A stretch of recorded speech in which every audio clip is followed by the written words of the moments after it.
Vamos tomar os seus lugares aí. Hoje nós vamos estudar a palavra de Deus, que está na apostila número 1.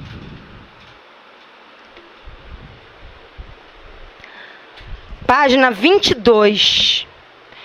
Para quem tem apostila, quem não tem, acompanha o que vai ser falado. Você que vai estar ouvindo este CD, você que está ouvindo este CD, eu quero dizer para você que o Senhor vai ministrar o teu coração, como vai ministrar a nós aqui que estamos ao vivo. Porque o Espírito Santo, ele transcende tempos, horas, lugares, ele não se limita a nada disso. E eu declaro que você que vai ouvir o CD desta palavra, seja profundamente, intensamente e infinitamente mais abençoado. Que o Espírito Santo ministre ao seu coração. Que também que o Espírito Santo venha ministrar aos nossos corações esse estudo. Que o Espírito Santo venha falar ao coração de todos que aqui se encontram presentes. Todos que vão ouvir esta noite. Que o Senhor venha falar conosco, Senhor. Que o nosso coração seja como uma massinha de modelar diante da Tua palavra. Que o Senhor venha ministrar a cada um de nós aquilo que está no Teu coração através desse estudo, Senhor. E que Ele venha imprimir dentro de nós as Tuas verdades, Senhor. Que o Senhor venha edificar em nós aquilo que Tu queres edificar para que fiquemos cada vez mais parecidos contigo, Senhor. Em nome de Jesus. Amém. Vamos abrir em Oséias 1. Deixa aberto em Oséias 1.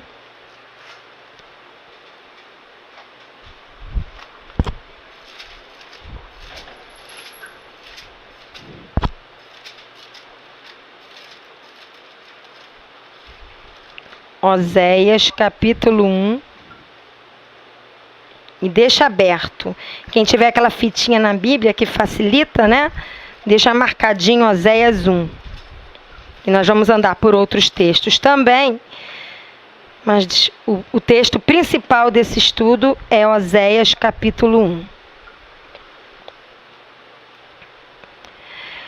Para quem, como meu esposo, pastor José Arthur, fala, para quem gosta de títulos, esse estudo é Restaura-nos, Senhor. Fala de restauração. Nós estamos vivendo dias de intensa restauração. Estamos vivendo dias em que o Senhor precisa restaurar a casa dele. Não só restaurar, como reconstruir, porque há áreas que estão destruídas pela metade. Então o Senhor vai restaurar, porque ainda restam princípios dele. Só que existem áreas que já foram totalmente destruídas e não há sequer um tijolo para lembrar o que um dia foi. Então o Senhor precisa reconstruir. Então estamos vivendo tempos de restauração e de reconstrução da casa do povo de Deus. E hoje nós vamos ver alguns princípios que Deus quer restaurar em nossos corações. Vamos ler Oséias 1, versículo 10. Oséias 1, versículo 10. Diz assim: Todavia, o número dos filhos de Israel será como a areia do mar, que não se pode medir, nem contar. E acontecerá que no lugar onde se lhes dizia, vós não sois meu povo, se lhes dirá, vós sois filhos do Deus vivo. Veja bem, Deus ele quer trazer um crescimento numérico, quantitativo, mas também qualitativo à casa de Deus. nós temos visto um crescimento numérico, né? Os noticiários dizem que nunca houve tantos evangélicos no Brasil e em toda a terra. Mas o que o Senhor está requerendo nesses dias também, e muito mais, um crescimento qualitativo em santidade, em compromisso. Porque aqui diz nesse versículo que nós lemos, que o povo de Israel, que hoje Israel é a igreja do Senhor, será numeroso como a areia do mar, que não se pode medir nem contar. Mas também diz que eles vão ser reconhecidos como povo e filhos do Deus vivo. Não basta multiplicar como a areia do mar. Precisa ser reconhecido como filho de Deus vivo. E só é possível reconhecer alguém como filho de Deus vivo se ele expressa o caráter, a glória e as características do seu Pai, Deus. O crescimento numérico visível aos olhos humanos não pode ser só quantitativo. Porque se isso significasse alguma coisa, a terra já teria sido ganha para o Senhor. A cada passo que nós damos, só aqui no Rio de Janeiro, e posso dizer, só aqui no bairro onde nós estamos, Jacarepaguá, a cada quarteirão, às vezes menos de um quarteirão, tem uma portinha com uma plaquinha, igreja. Temos igreja até dentro de shopping. Mas são templos. E se isso fizesse diferença, nós teríamos o maior número de pessoas com as suas vidas rendidas a Jesus. Então o que o Senhor está fazendo nesses dias é acordar o povo que quantidade não significa santidade. O que precisa ver na igreja é um crescimento qualitativo na sinceridade e que leve um aprofundamento em conhecimento da pessoa do Senhor Jesus. De forma que já não tenha mais a igreja a forma e a aparência do mal, mas a forma e a vida de Jesus. Os grãos de areia, como nós vimos nesse versículo em Oséias, quando nós pensamos em grãos de areia, pense numa praia. E a onda vai, vai e vem. E esses grãos de areia, eles têm que enfrentar as batidas das ondas do mar. Tem que enfrentar as chuvas que às vezes caem com pingos grossos sobre eles. Tem que enfrentar a batida do vento e o calor causticante do dia. Quantas coisas que os grãos de areia têm que enfrentar e permanecer sendo uma faixa de areia. Se forem só grãos de areia, se não estiverem dispostos a ser mais do que grãos de areia, não vão suportar as ondas do mar que vão vir, as chuvas que vão vir, os ventos que vão vir e o calor imenso que vai vir nos finais dos tempos. Os grãos de areia que representam os filhos de Deus precisam estar com uma disposição de permanecerem unidos, sendo polidos pelo Senhor, para formar uma só faixa de areia. Uma faixa branca, uma faixa límpida, que todos vejam e vejam, olha que faixa linda de areia, límpida, pura. Veja bem,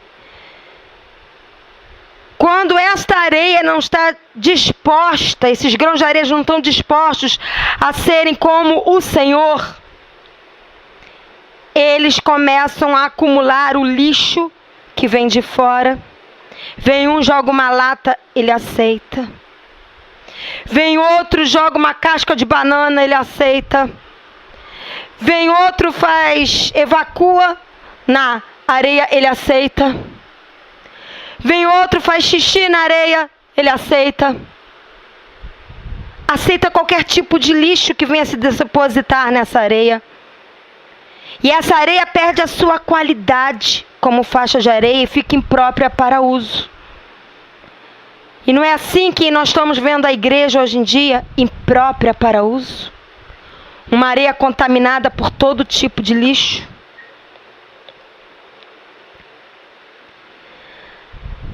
O Senhor quer que nós sejamos uma faixa de areia límpida, santa, que vão enfrentar os embates do vento, das ondas, do calor, das chuvas, e na força de Deus vão permanecer unidos, crescendo, e uma faixa de areia limpa. Mas se nós, como faixa de areia, como igreja, nos deixarmos contaminar pelas sugestões malignas, pelas fofocas, pelas competições, pelas maledicências, pelo estrelismo, pela soberba, vamos continuar sendo uma faixa de areia, só que na aparência, mas imprópria para ser usada por Deus. Por isso que ele nos compara aqui como a areia do mar. Ele faz um paralelo da casa de Israel, da igreja, com a areia do mar. Deus está nos chamando a um crescimento espiritual. Deus está nos chamando à santidade, a sermos instrumentos para a realização dos seus sonhos e da sua vontade. E aí sim, vai haver um crescimento numérico saudável. Então essa é a primeira coisa que o Senhor quer restaurar em nós. Que sejamos uma faixa de areia santa, pura, sem mistura, sem lixo, própria para ser usada por Deus e crescer numericamente de forma saudável. A segunda coisa ainda se encontra em Oséias 1:10. Essa faixa de areia, esses grãos de areia, eles crescem ao ponto de não se poder contar. Mas fala aqui: e acontecerá que no lugar onde se lhes dizia, vós não sois meu povo, passará a dizer, vós sois filhos do Deus vivo. Outra coisa que o Senhor quer restaurar, quer restituir, fala-se tanto em restituição. E quando se lê restituição na Bíblia, distorcem, dizem, o Senhor quer restituir o seu carro, a sua casa. Restitui, Senhor. Mas o que Ele quer restituir nesses dias é a nossa identidade. No natural, você precisa de identidade. Primeira coisa que pedem quando você vai passar um cheque ou vai fechar um contrato é a sua identidade. No espiritual não é diferente. Nós precisamos saber quem nós somos em Deus e quem Deus é em nós. Deus, Ele quer se revelar intimamente a nós. Ele quer nos tirar da superfície, de onde nós não conseguimos saber quem somos em Deus. Quando você vive só na superfície, você não se aprofunda em Deus, você nunca sabe quem você é em Deus e quem Deus é em você. Você não tem uma identidade definida. Deus, Ele quer abrir os nossos olhos espirituais para que possamos enxergá-lo e vivê-lo como Senhor e Pai do nosso viver diário, não só nos cultos. Se você é aquele crente que só vive de cultos, você também não consegue ter uma identidade definida. Talvez a sua identidade seja o cartão de membro.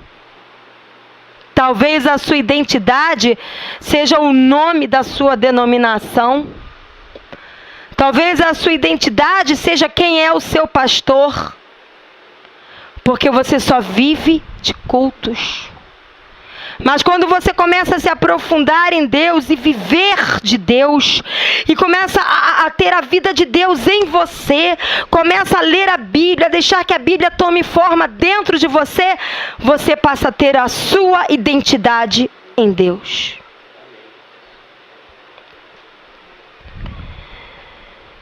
Veja bem, se nós não temos a certeza de quem somos em Deus, nós ficamos enfraquecidos. Se você não sabe quem você é em Deus e quem Deus é em você, você não tem força em você. Você fica vulnerável. O medo que paralisa entra no seu coração. Sabe por quê? Porque você não consegue crer no amor de um Deus Pai. Porque você nunca experimentou um Deus Pai na sua vida. Você só experimenta o Deus do culto, o Deus do pastor, o Deus das pregações. Você precisa experimentar o Deus que chora com você, o Deus que ri com você, o Deus que toma banho com você, o Deus que vai no supermercado com você, o Deus que vai na lanchonete com você, o Deus até que vê televisão com você. É esse Deus que você precisa experimentar, um Deus Pai, um Deus amigo, um Deus que quer dividir vida 24 horas por dia. Mas quando você não experimenta isso, você não sabe a sua identidade.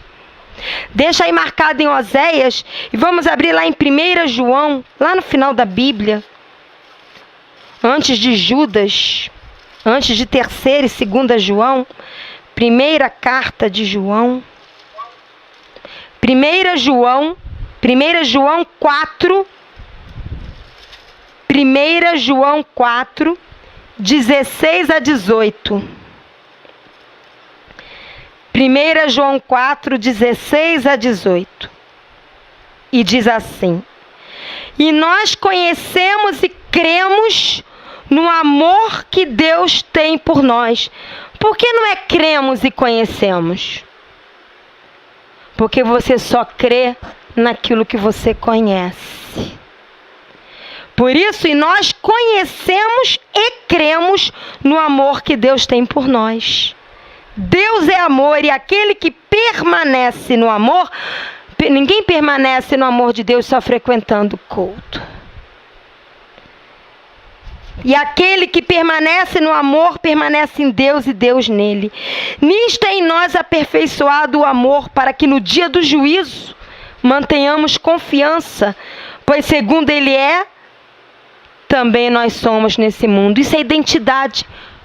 Aí se perguntarem para você, qual a sua identidade? A minha identidade é Deus em mim e eu em Deus. É Deus permanecendo em mim e eu permanecendo nele. Então, tal como ele é, eu também o sou. Essa é a minha identidade. Quando não entendemos quem somos em Deus, a armadura espiritual fica desajustada. Veja que Davi, isso não está na apostila, mas Deus me fez lembrar agora. Veja que Davi, quando ele vestiu a armadura de Saul, ele ficou incomodado porque não lhe servia. E aquilo não se ajustava com o que ele tinha aprendido com Deus. Não era a armadura dele. Ele já tinha a sua identidade em Deus. Ele já tinha aprendido como lutar em Deus, como depender de Deus. Ele não podia vestir a armadura de outro. Quando você não sabe quem Deus é em você e quem você é em Deus, você não consegue ajustar a sua armadura. Você não consegue se enxergar como um soldado do exército de Deus. Você não sabe manejar a espada. Você não sabe como usar o escudo. Você não sabe ajustar o cinturão da verdade. Você não percebe que tem um capacete da salvação. Você não reconhece a couraça da justiça e não consegue andar no evangelho da paz. Você não consegue enxergar a força e a capacidade que vem de Deus e não de você. Nós é que precisamos de vestir a armadura. O Senhor já nos deu essa armadura. Nós precisamos vesti-la pela fé. Veja que fala na Bíblia, lá em Efésios, tomai, estai, cingindo-vos, vestindo-vos, calçai, está tudo no imperativo, é você quem faz isso. Se não sabemos quem somos em Deus, não exercemos autoridade espiritual em nome de Jesus. E diante dos ataques malignos, nós retrocedemos, paralisamos, não conseguimos permanecer firme, porque nós não temos a identidade de soldado. Primeiro, nós precisamos ter a identidade da própria vida de Deus em nós. Segundo, nós precisamos ter a identidade de soldados do exército de Deus. Abre lá em Lucas 9. Lucas, Evangelho de Lucas, capítulo 9, versículo 1. 9, versículo 1 diz assim: Tendo Jesus convocado os 12, deu-lhes poder e autoridade sobre todos os demônios e para efetuarem curas.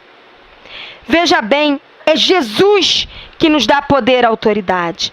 Nós vestimos a armadura, mas é Jesus quem nos dá poder e autoridade sobre todos os demônios. Como é que você vai reconhecer o poder e a autoridade de Jesus sobre a sua vida se você não tem identidade definida? Se você não tem identidade como soldado de Cristo?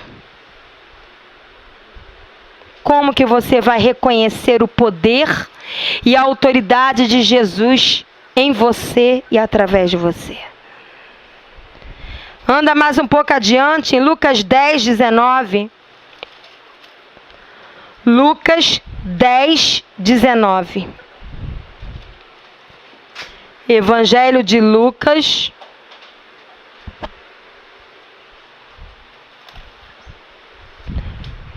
Evangelho de Lucas 10, 19. Pastor José Arthur, pega uma Bíblia para Sara.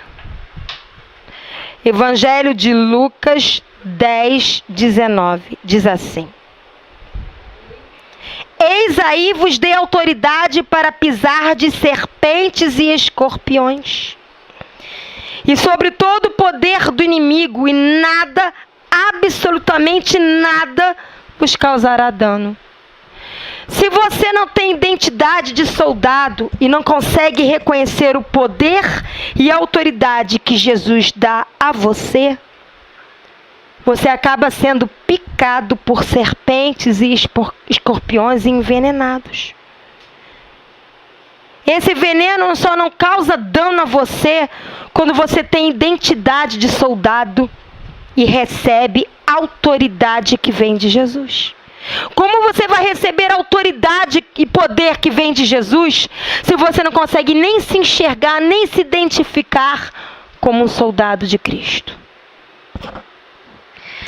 Então, vimos já duas coisas que o Senhor quer restaurar. O Senhor quer nos restaurar com uma faixa de areia límpida, pura, santa, própria para Deus usar, que vai fazer a diferença e vai crescer de forma saudável. E o Senhor quer restaurar a nossa identidade. Duas identidades. Deus em nós e nós em Deus, e como soldado de Cristo, revestidos de autoridade e poder. A terceira coisa que o Senhor quer restaurar em nós está lá em Oséias 2. Volta lá em Oséias, capítulo 2, versículo 14.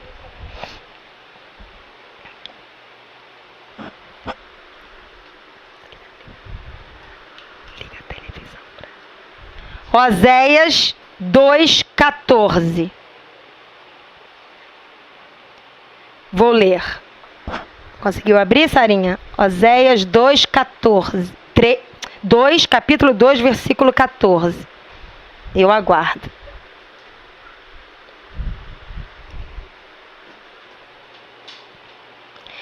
Diz assim: portanto, conseguiu, Sara?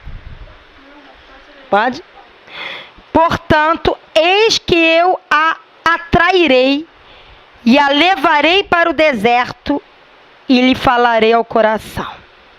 Por esses dias eu estava lendo um texto também na palavra de Deus que diz que, lá em Ezequiel, que diz o seguinte: e eu a levei para o deserto, e lá no deserto eu lhe mostrei a minha glória.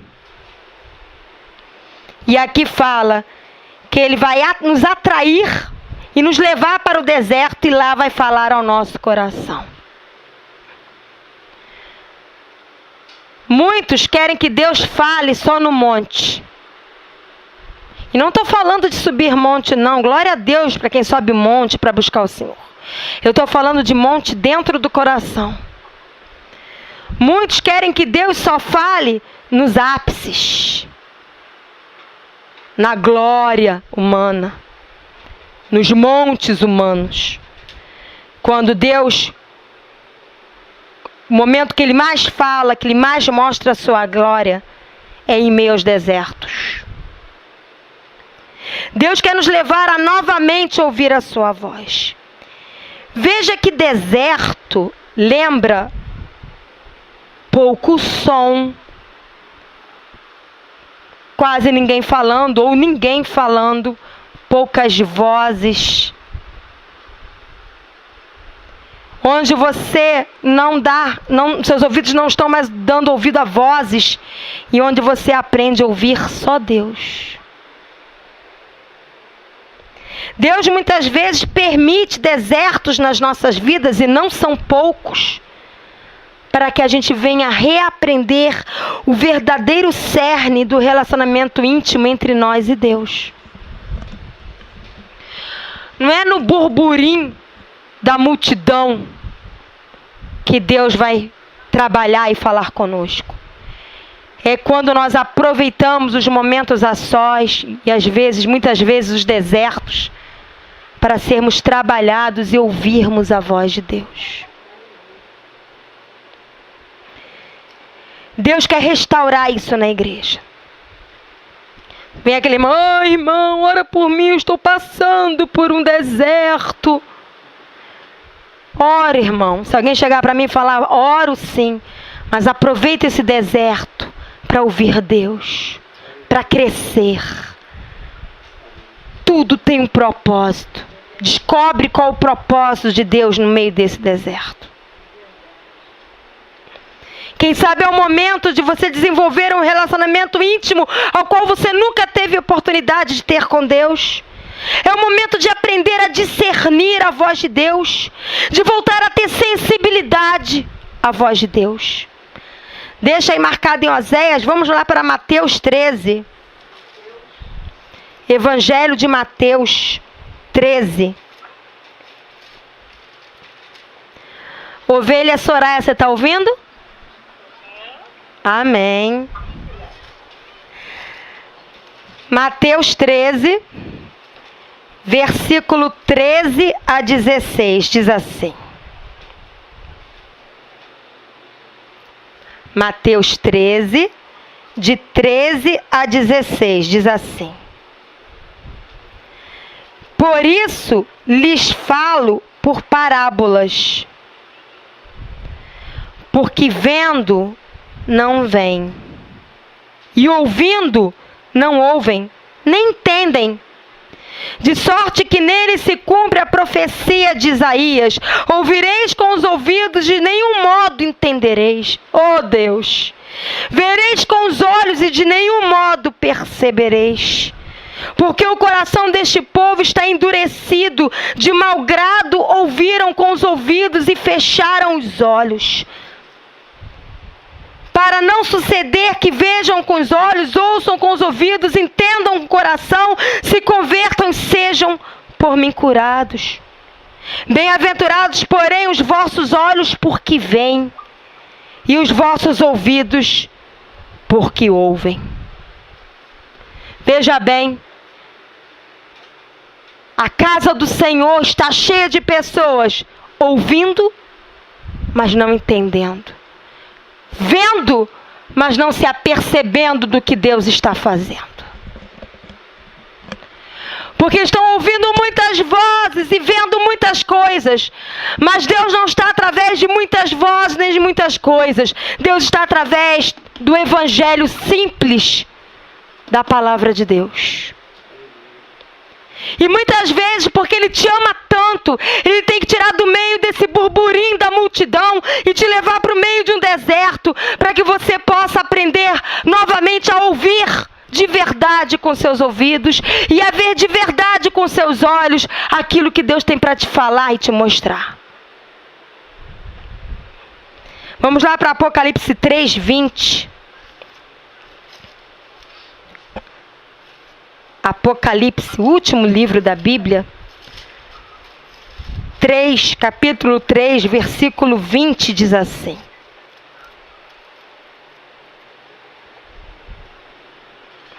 Eu quero ler desde o 18. Na verdade, eu quero ler desde o 17. Do 17 ao 20, diz assim.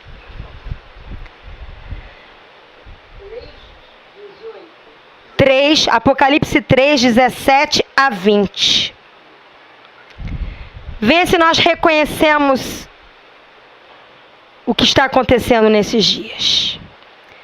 Pois dizes, estou rico e abastado, e não preciso de coisa alguma. Está falando para a igreja, oi, não está falando para ímpio não, está falando para a igreja.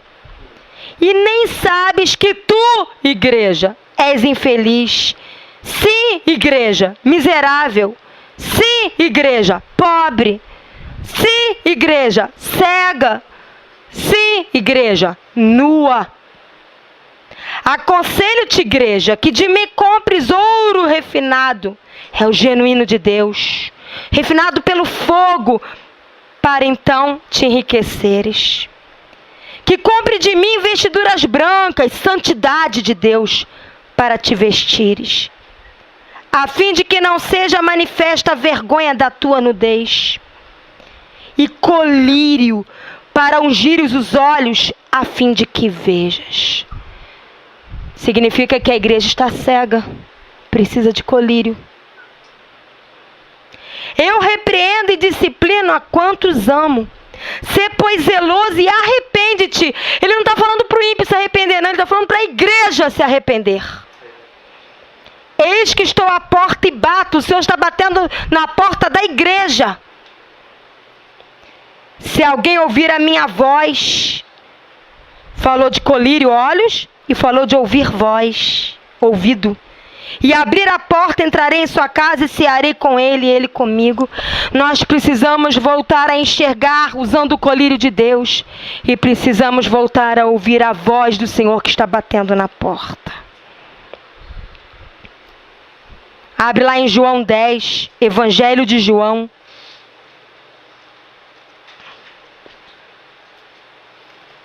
Tá dando para entender o estudo, gente? Tá? Tá, Soraya? João 10.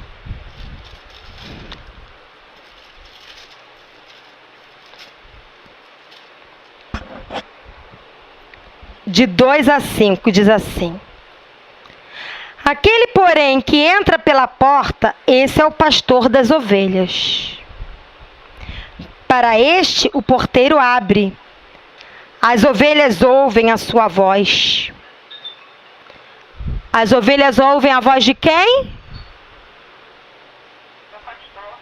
Que é quem? Jesus. E ele chama pelo nome as suas próprias ovelhas e as conduz para fora. Por que as ovelhas seguem ele? Porque aprenderam a ouvir a voz dele. Depois de fazer sair todas as que lhe pertencem, só as que lhe pertencem. Você tem que pertencer a Jesus. Vai adiante delas e elas o seguem, porque eles reconhecem a voz. Você só reconhece aquilo que você aprendeu a ouvir. Ora, se eu nunca tivesse conhecido a face do meu marido, aprendido a ouvir a voz do meu marido, quando ele chegasse diante de mim, eu não reconheceria. Ou quando eu ouvisse a sua voz no telefone, eu não reconheceria a sua voz.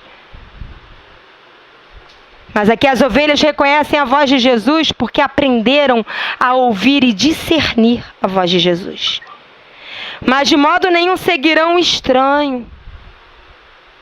Igreja, que é povo de Deus de verdade, que é noiva de Cristo, não segue voz estranha.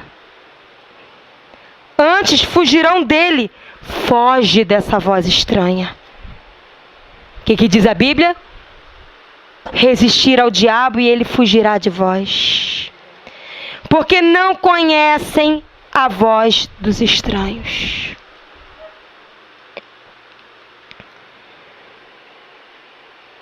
E versículo 14 ainda de João 10 diz assim: eu sou o bom pastor, conheço as minhas ovelhas e elas conhecem a mim. E ainda no versículo 27 diz: as minhas ovelhas ouvem a minha voz, eu as conheço e elas me seguem. É tempo de ouvir, é isso que o Senhor quer restaurar. A terceira coisa que o Senhor quer restaurar na sua igreja é novamente ouvir a sua voz e enxergar com os olhos de Deus.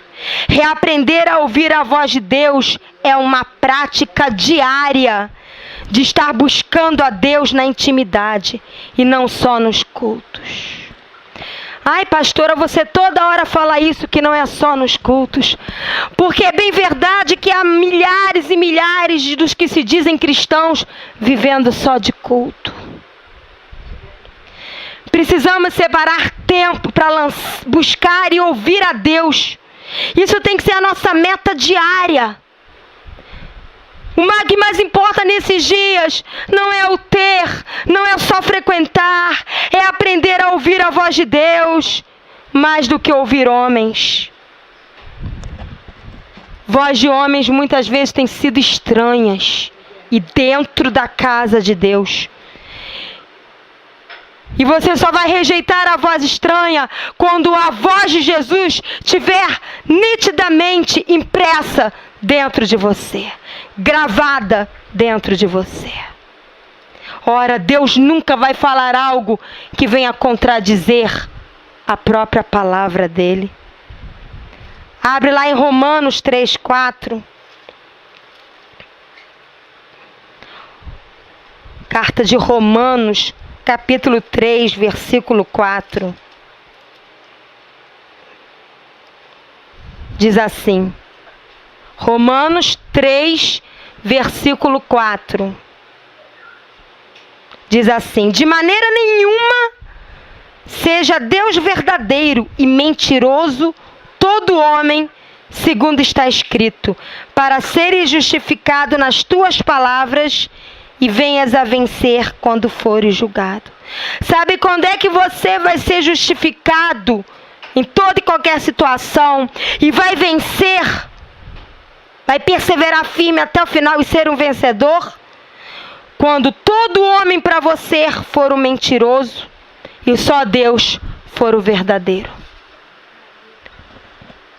Quando você der mais crédito ao que o homem diz, sem averiguar se isso está realmente na palavra, você não vai permanecer até o fim e não vai ser salvo. Olha o que diz em Jeremias 1:12. Vamos lá para Jeremias, profeta Jeremias. Jeremias capítulo 1. Versículo 12. Jeremias 1:12. Diz assim: disse-me o Senhor, viste bem, porque eu velo sobre a minha palavra para cumprir. Velar é tomar conta de tal forma e valorizar de tal forma aquilo que tem um valor tão grande que ninguém pode roubar. E o Senhor vela pela palavra dele para cumpri-la. mas nós também temos que velar. Porque o Senhor vai cumprir o que Ele fala. Mas a gente só vai viver o que o Senhor vai cumprir se nós também agasalharmos e considerarmos como uma joia preciosa que o inimigo não pode roubar.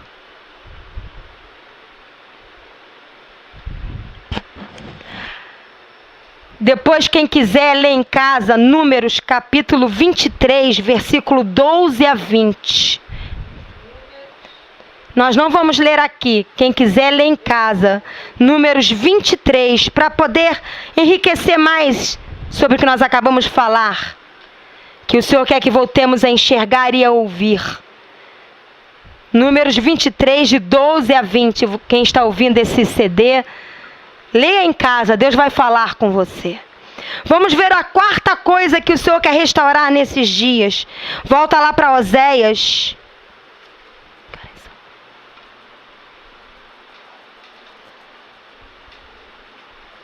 Oséias 2, 15. Oséias 2, capítulo 2, versículo 15, diz assim. Bom, veja que o Senhor levou, no 14 nós vimos que o Senhor levou a sua igreja para o deserto para ali falar o coração dela.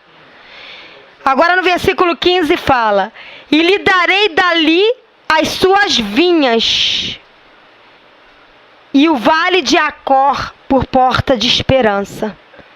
Será ela obsequiosa como nos dias da sua mocidade, e como no dia em que subiu da terra do Egito. Isso fala de restauração.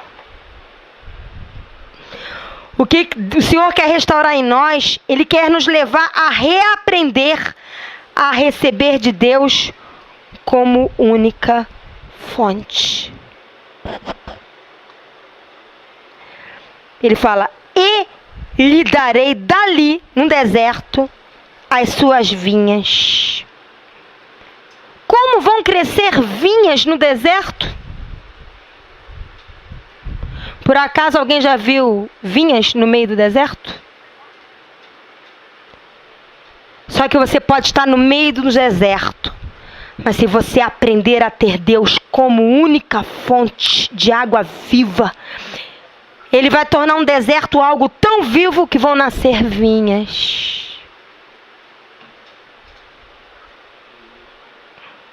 Deus quer que entendamos que Ele, só Ele, não o homem, Ele é a nossa fonte. Homens são afluentes. Veja bem, a fonte é limpa, mas uma afluente pode se contaminar.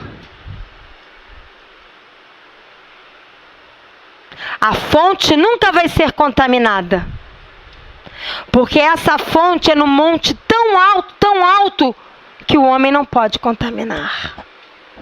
É o trono de Deus. Mas uma afluente pode se contaminar.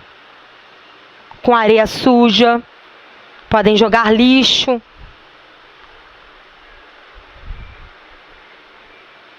Você não pode depositar a sua vida em afluentes. Precisamos ouvir pregações. Eu estou aqui pregando, eu sou uma afluente. Mas por isso que eu mostro tantos textos bíblicos. Porque o afluente não pode sair pregando sem a Bíblia ou em cima de um versículo e se achar o dono da verdade. A verdade é a Bíblia. E nós já vamos identificar se uma afluente não está contaminada, se nós compararmos a água que essa afluente está trazendo, está de acordo com a água pura que está na Bíblia. Porque lá em Efésios diz que o Senhor vai lavar a igreja dele com a palavra. E a palavra é pura. Se a afluente não está pregando de acordo com a palavra, essa água está contaminada. Não beba dela, não se lave com ela. Ora,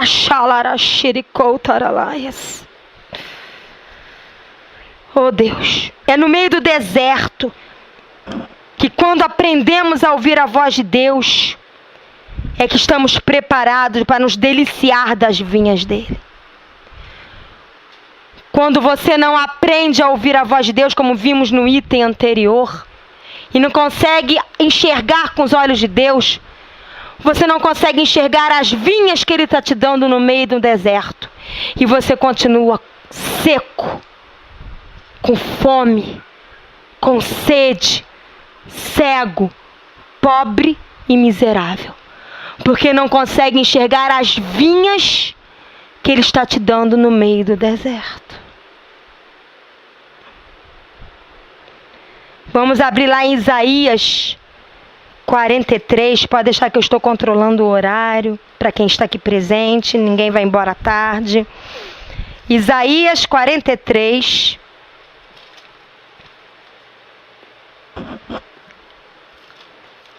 Profeta de Isaías. Livro do profeta Isaías 43. Versículo 19. 43, versículo 19 ao 21, olha o que diz. Eis que faço coisa nova que está saindo à luz. Porventura não percebeis? Oh Deus, eis que porém um caminho no deserto e rios no ermo. Não percebeis?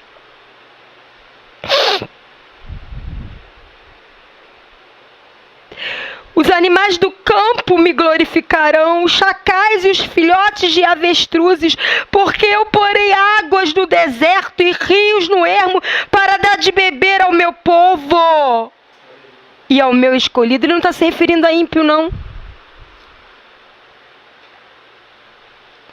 Significa que o povo está com sede no meio de um deserto.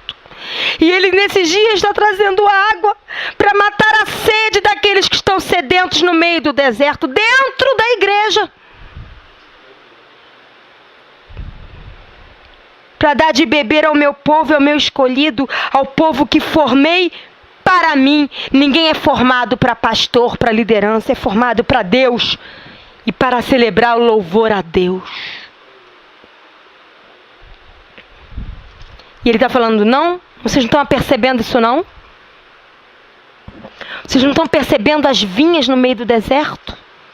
As águas que eu estou trazendo no meio do deserto? Ei, acorda, igreja! Aperceba-se disso. Sou eu que estou trazendo. Eu estou trazendo água pura para o meu povo que está sedento.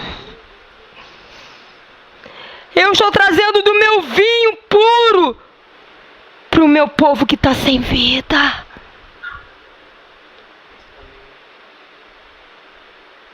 O meu povo não vai continuar sedento, porque nesses dias eu estou trazendo uma água pura, cristalina, que vem diretamente do meu trono e que não vai ser contaminada.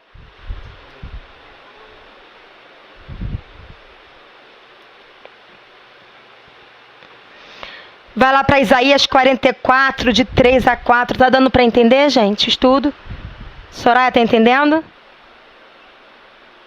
Tá? Isaías 44, de 3 a 4, diz assim. Porque derramarei água sobre o sedento e torrentes sobre a terra. Ele está falando para o povo de Deus. Porque aqui no início ele fala, no versículo 1 fala assim, agora pois ouve, ó Jacó, servo meu, ó Israel, a quem escolhi. Ele não está falando para ímpio, ele continua falando para a igreja. E ele diz que vai derramar torrentes sobre a terra seca. Onde está essa terra seca? Aonde? Na igreja. Derramarei o meu espírito sobre a tua posteridade e a minha bênção sobre os teus descendentes.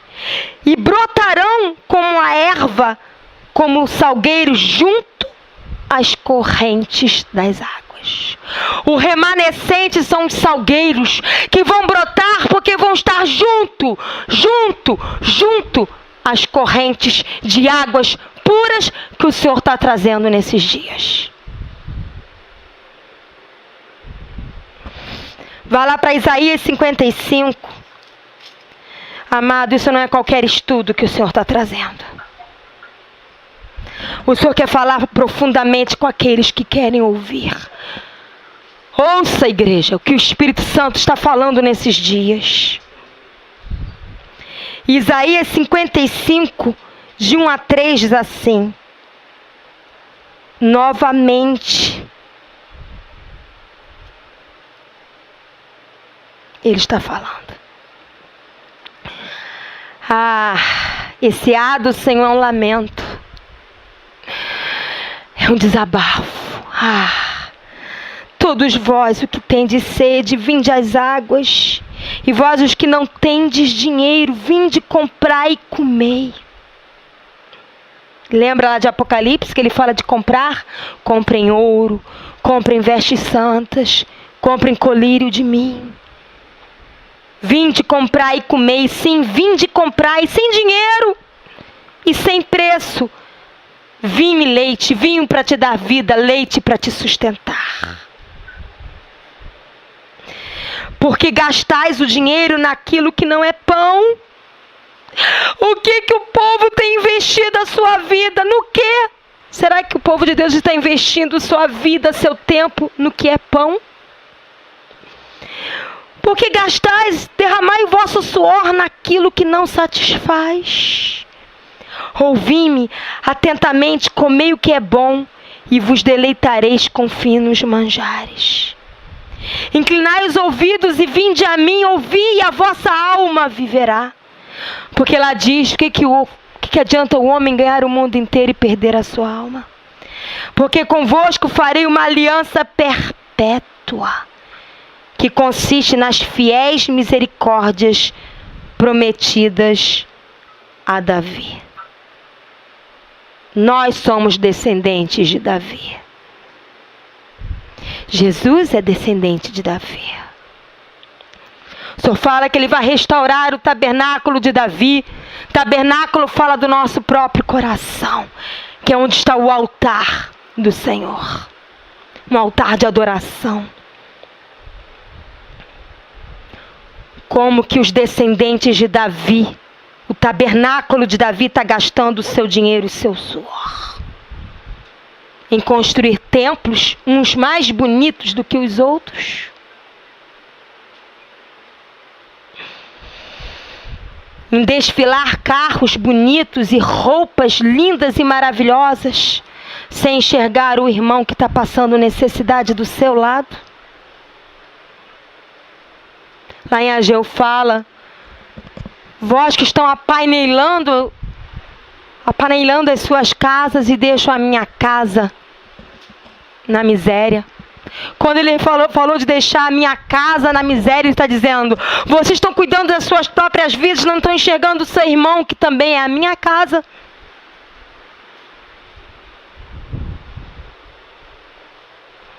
O Senhor quer restaurar isso em nós, tê-lo como nossa única fonte. Salmo 87. Vamos lá para Salmo 87, versículo 7.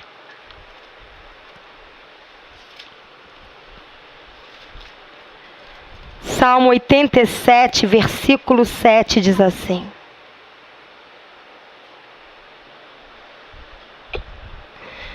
será que os louvores que ultimamente têm sido entoados nos cultos, nos templos, está de acordo com isso aqui? Todos os cantores saltando de júbilo entoarão: todas as minhas fontes são em ti. Oh, amado, a sua fonte não está no seu pastor. A sua fonte não está naquilo que você tem. A sua fonte não está no seu conhecimento natural, na sua sabedoria humana. A sua fonte não está na sua formosura, na sua aparência física. A sua fonte não está no seu casamento, nos seus filhos. A sua fonte não está na posição social que você ocupa, nem na faculdade que você faz ou já se formou, no diploma que você carrega. A sua fonte não está no seu curso de teologia, no seu bacharel em teologia, básico, bacharel, ou seja, no seu doutorado em teologia. A sua fonte está em Deus.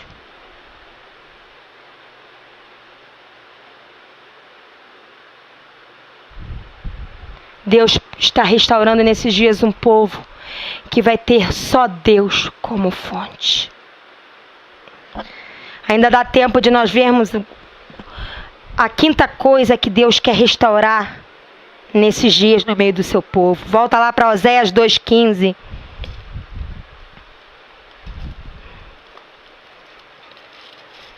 Oséias 2, versículo 15 ainda. Vamos ler novamente. A palavra de Deus é tão rica que em um versículo só ele fala várias coisas. Num versículo só. E lhe darei dali as suas vinhas e o vale de Acor por porta de esperança. Será ela obsequiosa como nos dias da sua mocidade, como no dia em que subiu da terra do Egito. O Senhor quer nos levar a reaprender ter esperança nele. Já viu alguém ter esperança num vale? Sabe o que significa vale de Acor? Eu procurei o significado. Vale de Acor significa vale da perturbação. Já viu alguém ter esperança no meio de um vale da perturbação? Mas aqui diz. O vale de Acor lhe farei por porta de esperança. Isso fala de ter esperança em Deus e não no que os homens podem nos oferecer. Você pode ter esperança em Deus mesmo que você esteja passando por perseguição, por perturbação, por tribulação, por lutas, porque a tua esperança ela não está baseada em coisas que hoje tem e amanhã não tem, ou que hoje não tem e amanhã vão ter. A tua esperança está naquele que não varia, naquele que não muda, naquele que foi, é e sempre será. Então, ainda que você esteja passando pelo vale da perturbação, a tua esperança é Deus. Porque você aprendeu a ouvir a voz de Deus. Porque você aprendeu a identificar, comer e beber das vinhas que Deus traz no meio do deserto. Então você aprende a ter esperança em Deus, mesmo em meio a perturbações. Abre lá em Jeremias 17. Volta lá para Jeremias 17. Jeremias capítulo 17, versículo 7 a 8. 17, de 7 a 8. Olha o que diz.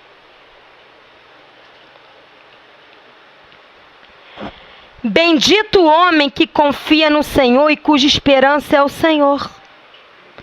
Bendito, bem-aventurado é aquele que coloca a sua confiança no Senhor. É o que diz aí.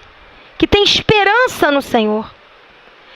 Porque ele é como a árvore plantada junto às águas. Olha aí, novamente você plantado junto às águas. Que estende as suas raízes para o ribeiro e não receia quando vem o calor. Lembra que a gente viu lá no início sobre a areia, a faixa de areia? Que vem o calor sobre ela? Mas a sua folha fica verde. E no ano da sequidão significa que o crente passa por sequidão. É mentira quando diz que o crente não passa por períodos de sequidão, de luta. Ele não se perturba, nem deixa de dar fruto.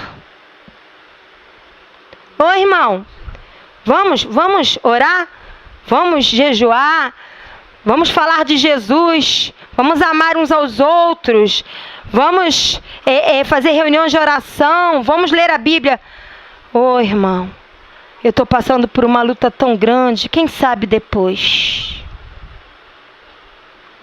Ô irmão, vamos andar em retidão, vamos andar em santidade, vamos falar a verdade uns com os outros, vamos amar ao próximo como a ti mesmo, vamos amar a Deus acima de tudo e de todos. Ô irmão, deixa eu primeiro sair dessa sequidão, dessa tribulação, aí eu vou me sentir mais forte para viver isso. Só que aqui diz que ele não deixa de dar fruto e não se perturba mesmo quando passa pela sequidão. Sabe por quê? Porque as raízes dele não estão plantadas em homens.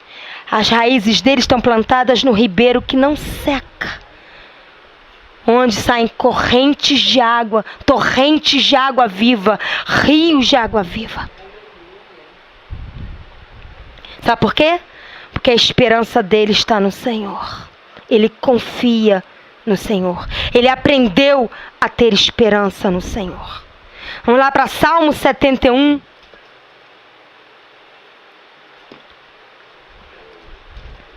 Salmo 71, versículo 5. Nós vamos até 9:15. Logo nós ainda temos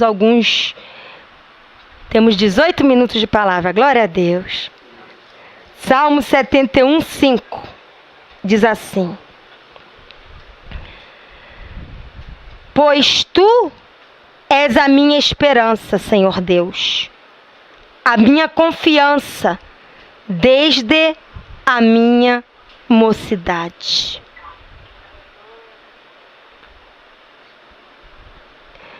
Quanto mais cedo você aprender a colocar esperança e confiança em Deus, mais frutos você vai dar em Deus. E mais bem-aventurado você será. Ainda vai dar tempo de a gente ver o 6º item, mas o 7º, o 8º, o 9º e o 10º vão ficar para o próximo dia de estudo da palavra, quando nós daremos continuidade. Mas hoje nós ainda vamos ver a 6ª coisa que o Senhor quer restaurar nesses dias. Volta lá para Oséias 2:15. Ainda o versículo 15. Ainda.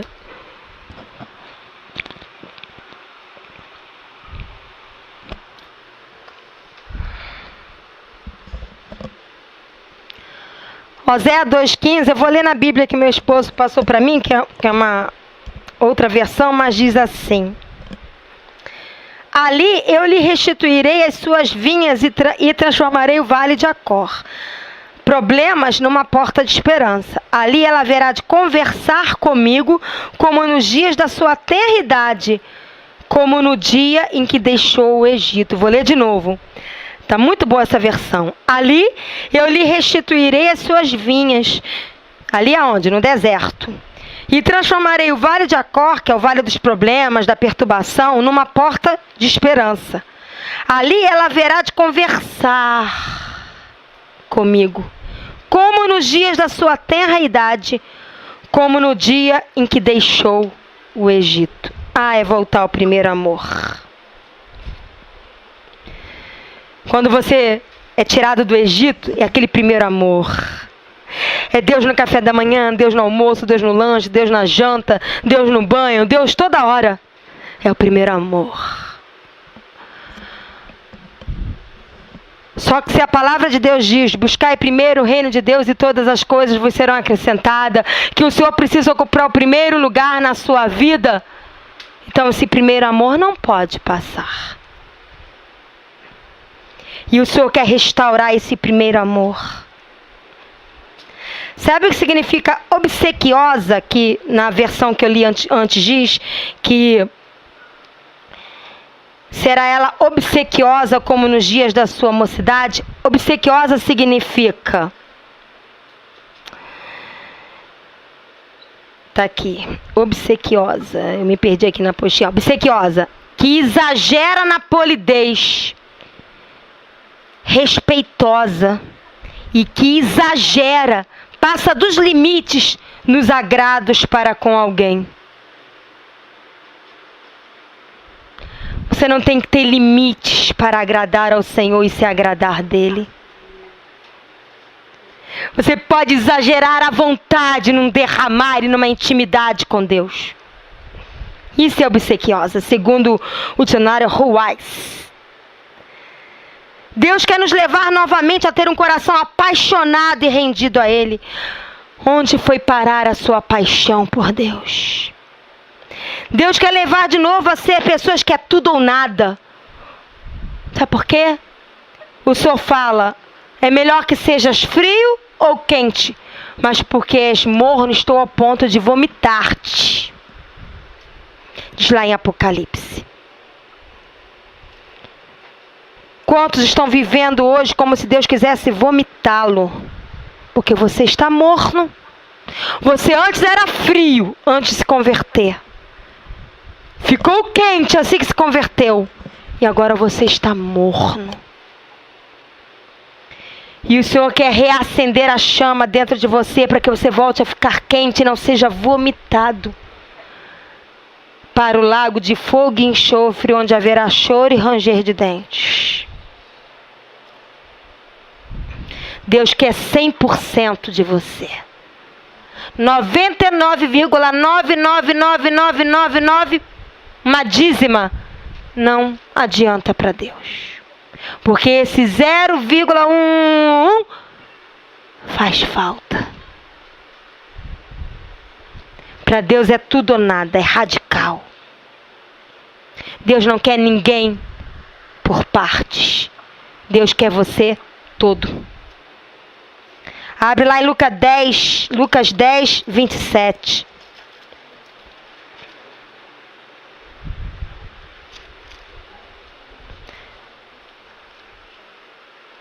Lucas 10, versículo 27. Diz assim. Vou ler desde o 25. Eis que certo homem, intérprete da lei, ele era o quê? Ele era um ímpio? Ele estava fora da casa de Deus? Se levantou com o intuito de pôr Jesus à prova. Meu querido, se você quer seguir piedosamente ao Senhor e servir a Deus de todo o teu coração e viver o que o Senhor está falando nesses dias na palavra, vai ser colocado à prova. Jesus foi. Você é melhor do que ele, o servo não é melhor que seu Senhor. E esse homem que se dizia de Deus, se levantou com o intuito de pôr Jesus à prova e disse-lhe, mestre, esse mestre me soou bem fingido. Mestre, que farei eu para herdar a vida eterna? Então Jesus lhe perguntou, o que está escrito na lei? Como você interpreta a lei? Que sabedoria do Mestre Jesus. Respondeu com uma pergunta. Levou aquele homem a pensar, como você tem interpretado a lei de Deus? Como você tem vivido a lei de Deus? Então Jesus, a isto ele respondeu, ora, a lei de Deus diz, amarás o Senhor teu Deus de todo o teu coração, de toda a tua alma, de todas as tuas forças, de todo o teu entendimento, e amarás o teu próximo como a ti mesmo. Então Jesus respondeu a esse homem, respondeste bem, corretamente. Faz então isso, e você viverá. E depois continua aqui a história, ele tentando se justificar, porque ele era rico, não queria ir, por aí vai. A lei é clara, a palavra de Deus é clara. Toda a lei de Deus se cumpre em duas coisas. Amarás a Deus acima de tudo e de todos, e amarás o teu próximo com a ti mesmo. Se você não vive essas duas coisas, você não vive nada na palavra. Nada. Se você não ama Deus mais do que a sua própria vida, você não consegue viver mais nada. E se você não ama o teu próximo mais do que a ti mesmo, ao ponto de suprir suas necessidades, de chorar com ele, de rir com ele, de ser hospitaleiro na sua casa, de dividir os seus casacos, as suas roupas, dado que tem no seu mantimento, se você tem 2 caixas de leite, você é capaz de tirar uma e dar para aquele que não tem. Se você não vive isso, você não vive nada, você vive uma religião morta e hipócrita. E você já saiu do primeiro amor há muito tempo.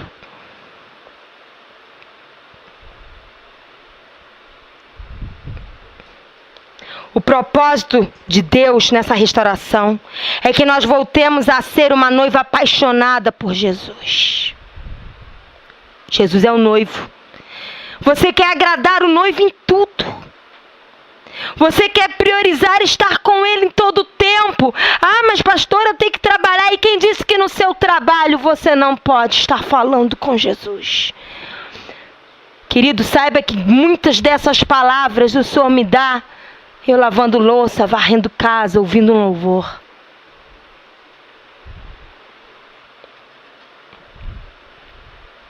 Jesus é uma pessoa, não uma religião que você só pode ouvi-lo dentro de um templo. Você é o templo vivo, você é o santuário onde Deus habita.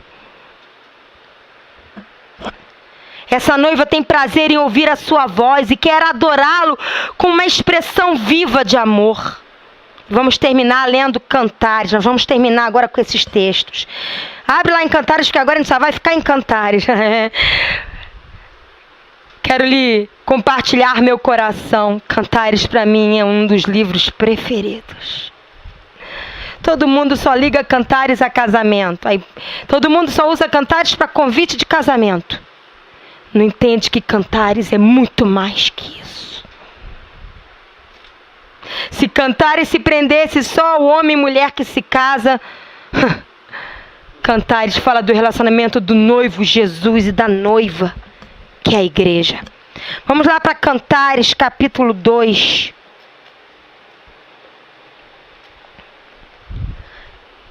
Cantares, capítulo 2. Não, desculpa. É isso mesmo. Cantares 2, versículo 10. 2, versículo 10. Olha o que diz. O meu amado fala e me diz: levanta-te, querida minha, formosa minha, e vem. Ela reconhece a voz do amado quando ele chama: vem. Levanta-te daí dessa prostração, dessa apatia. Tu que és formosa, tu que és minha noiva, sai dessa religião e vem. Vem ter vida comigo. Vem olhar nos meus olhos. Vem receber os meus carinhos e deixa-te ser acariciada por mim. Vem, formosa. Ainda no versículo 16 fala deste capítulo: o meu amado é meu e eu sou dele. Ele apacenta o seu rebanho entre os lírios. Jesus é o lírio dos vales. Porque é nos vales que ele se mostra como lírio. E entre muitos lírios, porque cristão é pequeno Cristo, entre muitos lírios que ele apacenta o seu rebanho. E a noiva diz: o meu amado é meu e eu sou dele. Ela tem prazer em ser dele e ele ser dela. Vai lá para Cantares, capítulo 4, versículo 12. Isso é amor, o amor do noivo e da noiva, que não pode ser perdido, que precisa ser restaurado. Cantares 4:12 diz assim: ai, como eu amo esta palavra jardim. Jardim fechado és tu, minha irmã, noiva minha. Manancial recluso e fonte selada. O Senhor quer nos restaurar como jardim fechado para Ele. Fechado para ter só as palavras dEle, só a presença dEle, só o amor dEle, só a vida dEle. E Ele nos vê como irmã, como noiva. E nos vê como um manancial recluso. Fonte selada. O que diz lá em Apocalipse? Que nós vamos ter o selo de quem? De Deus. Essa fonte é selada por Deus. Cantares 5, de 4 a 5, olha o que diz. O meu amado meteu a mão por uma fresta. O que diz lá em Apocalipse? Eis que estou à porta e bato. A porta se abriu, mas se abriu só um pouquinho. E aí ele meteu a mão por essa fresta. Tamanho é o desejo que ele tem de se revelar à noiva. Oh, Deus! E diz assim: o meu amado meteu a sua mão por uma fresta, e o meu coração se comoveu por amor dele. Bastou a noiva ver um pedacinho da mão do noivo. E ela se levantou, levantei-me para abrir. Ela escancarou a porta. Ao meu amado, as minhas mãos destilavam mirra, e os meus dedos mirra preciosa, sobre a maçaneta do ferrolho. Ela não estava despreparada. Ela, quando viu o pedacinho da mão do noivo, ela abriu a porta, e nas mãos da noiva tinha mirra, que fala de adoração, de entrega. E nas mãos da noiva tinha mirra. E essa mirra escorria pela maçaneta. Era abundante. Ainda em Cantares 7, já estou terminando. Cantares 7, versículo 6 diz assim: quão formosa e quão aprazível és, ó amor em delícias. Esse é o primeiro amor que o Senhor quer restaurar. Um amor que leva Jesus a nos ver como formosa e como alguém que dá prazer a Ele, aprazível. E que Ele tem delícias, Ele se deleita, Ele tem gozo em nós. Pastora, a senhora está falando de gozo. Pastora, é gozo. O Senhor quer ter gozo em nós. Como o noivo tem gozo com a sua esposa, o marido tem gozo com a sua esposa. Você sabia que a relação sexual entre homem e mulher é um ato profético? Cada vez que o homem dele tem gozo e ele libera o seu sêmen dentro da sua esposa, ele está liberando semente do noivo dentro da esposa, para que a esposa possa gerar fruto vindo dele. É profético. Por isso que o leito tem que ser mácula. Por isso que o casamento tem que ser santo. Porque ele é uma profecia viva. E no versículo 11 diz assim, ainda do capítulo 7. Venha, ó meu amado, saiamos ao campo, passemos as noites nas aldeias. Esse é o primeiro amor que o Senhor quer restaurar. Que você vai passar noites com Ele. Eu passei por esses dias uma noite inteira com o noivo. Eu fiz uma vigília inteira com o noivo. E eu quero muito mais. Eu quero passar noites passeando com Ele. Meu Deus. Meu Deus. O mundo passa noites na farra, bebendo. E a igreja tem preguiça de passar noites com o Senhor. Então agora eu vou fazer muitas vigílias com uma multidão. Você não entendeu? É você e o noivo. É você e Jesus. Você precisa aprender a passar milhares e milhares de momentos a sós com Ele. Você não tem que depender de vigílias de igreja, de todo mundo junto. Você tem que aprender a passar noites, você e Ele. Ele se deleitando em você e você se deleitando nele. E o último texto é o último mesmo, Cantares 8:13, diz assim. Olha o jardim de novo. Ó tu, é Jesus falando, é o esposo. Ó tu que habitas nos jardins. Os companheiros estão atentos para ouvir a tua voz. Faze-me, pois, também ouvi-la. O Senhor está chamando para você habitar no jardim com Ele. Porque Ele quer ouvir a tua voz. E eu termino hoje. Semana que vem nós vamos dar continuidade aos 4 itens que faltam sobre restauração, os itens que o Senhor quer restaurar. Eu espero que vocês tenham entendido, você que vai ouvir esse CD, que você possa também ser abençoado e que o Senhor possa ministrar profundamente o que Ele ministrou essa noite a gente. Eu vou orar. Recebe você que está ouvindo esse CD, essa oração também. Oh, Senhor amado, estamos vivendo tempos de restauração, Senhor. Oh Deus, em nome de Jesus Cristo, Senhor.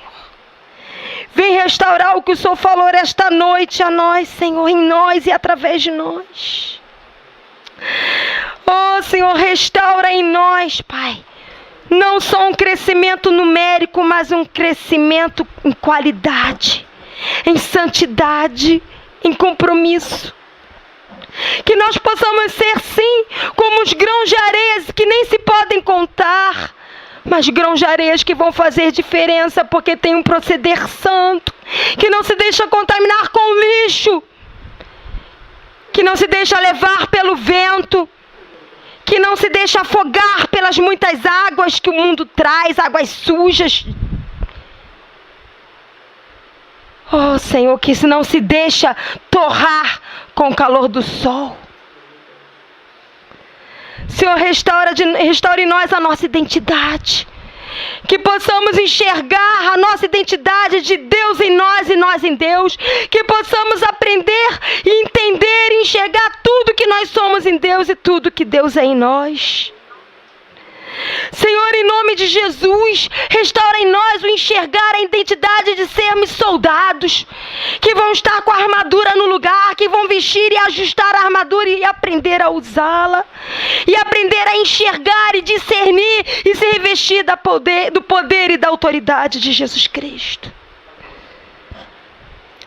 Oh Senhor, restaure em nós novamente a sensibilidade de ouvir a Tua voz, de reconhecer, de discernir a Tua voz e te seguir.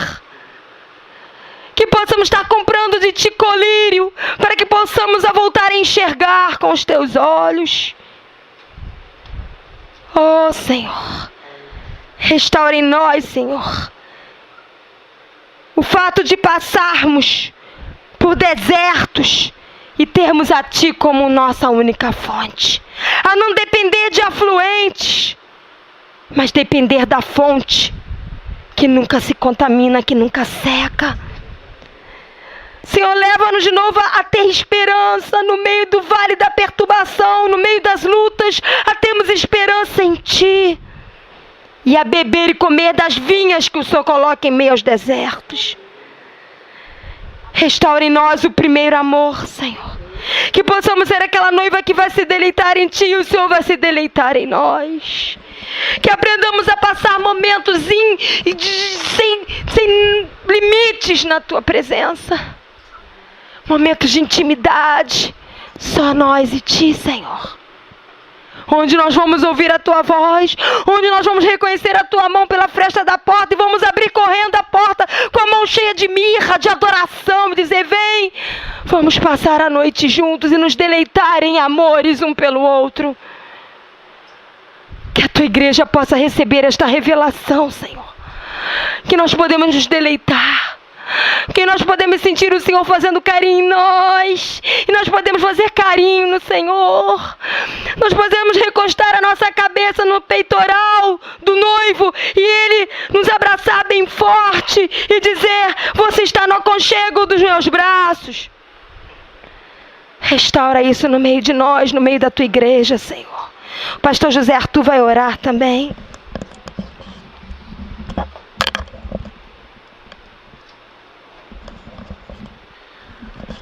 Pai Celestial, em nome de Jesus, Pai, que o Senhor venha restaurar a intimidade no meio do Teu povo, Senhor. Pai, levanta um povo santo, fiel, Pai, verdadeiro. Um povo que não vai estar limitado a templos, ó Pai. Um povo que não vai estar limitado, Senhor, a estruturas, ó Pai. Um povo, Pai, que vai amar ao Senhor mais do que qualquer outra coisa. Meu Deus, em nome de Jesus, nos ajude, ó Pai. Ajuda teu povo a voltar a enxergar, Pai. Tira a cegueira no meio da tua casa, Pai. Quantos milhões de evangélicos cegos, ó Pai, indo, Pai, para os templos cegamente, Pai, comendo de uma comida estragada, meu Pai. Tem misericórdia, meu Pai. Restaura o teu povo, restaura a tua casa, restaura as nossas vidas, ó Pai, a começar por nós. Senhor, eu repito aqui, não somos os donos da verdade, mas o Senhor é o nosso dono, Pai. Restaura em nós a visão, Pai. Restaura em nós a graça. Obrigado pela Tua palavra. Obrigado pela restauração que o Senhor está trazendo esses dias, não só aqui no Jardim de Deus, mas em todos os lugares, ó Pai, onde há um pequeno remanescente, um pequeno rebanho buscando a Tua face, a Tua presença e a Tua palavra, Pai. Oh Deus, restaura em cada vida, Pai, que está nos ouvindo, que está aqui. Que cada vida possa construir um altar de leitura da Tua palavra, de oração a cada dia, meu Deus. Em nome de Jesus, ó Pai. Amém, Jesus. Muito obrigado por essa noite. Nós te agradecemos, nós te louvamos, nós te exaltamos pela Tua palavra, meu Pai. Despede cada um de nós agora, debaixo da Tua proteção e da Tua graça, em nome do Senhor Jesus. Amém.